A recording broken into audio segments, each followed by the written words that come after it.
La nouvelle scène chaque jeudi pour Alaise, Amel, Brahim, Djeloul, soprano, artiste lyrique. Vous êtes habitué des scènes lyriques mondiales les plus prestigieuses. Paris, Amsterdam, Lausanne, Bruxelles, Berlin pour ne citer qu'elles. Qu'est-ce qui vous a donné envie de, comment je peux dire, de rendre hommage à la chanson algérienne d'expression kabyle, Idir, Djemal Alam, à reprendre ses grands titres?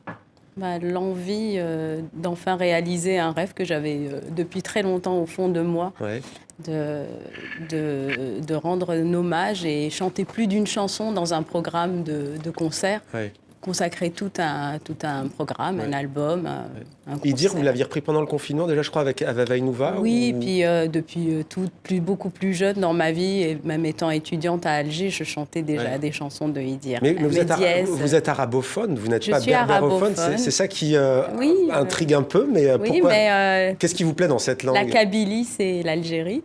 Et j'ai été bercée depuis ma plus tendre enfance par... on écoutait Brel, Brassens, comme on écoutait Idir, Djemal Alam. Ou la Brel qui chantait les flamingants et Ait Mengelet. Voilà. Il y a Djemal Alam aussi, avec Mala Durel notamment, et Tella, musique. Ouais.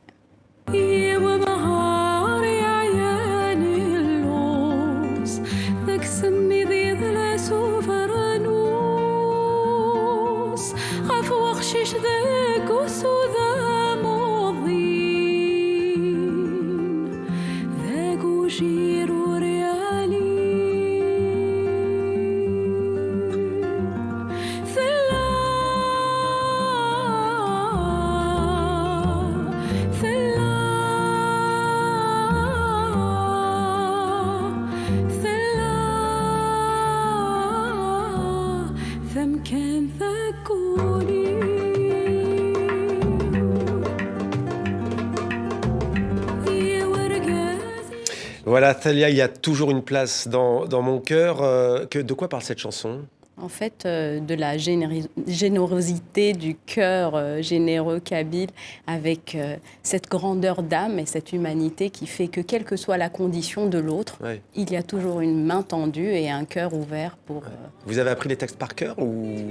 Plus ou moins. Je chante quand même avec les textes en face. Il y a Rabia qui est intransigeant.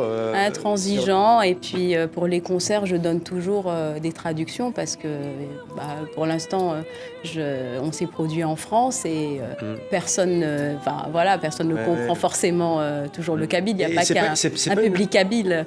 C'est pas une langue facile. Est-ce que le fait d'être soprano, artiste lyrique, ça vous a aidé à épouser, on va dire, cette voix berbère? En fait, déjà le fait d'avoir cette langue dans l'oreille malgré tout, même les phonèmes, je les connaissais. Bien sûr. L'arabe aidant aussi, parce que l'arabe également est très riche. Oui, puis il y a des mots kabyles qui viennent de l'arabe aussi, disons-le clairement. Voilà, quand même, c'est quand même ça nos racines. Et puis voilà, de passer de l'italien à l'allemand, à l'anglais, à l'espagnol. Voilà, et musicalement, cet album, quelle couleur il a? Il part du plus ancien. C'était une façon pour moi de raconter une histoire qui vient des ancêtres et qui se projette dans le futur. Avec cette tradition orale qui se perpétue dans les montagnes berbères. Et avec des créations aussi de Thomas Keck qui a arrangé et composé des pièces. Donc il y a quand même des poésies de Reski Rabia également. Et pas seulement que des reprises.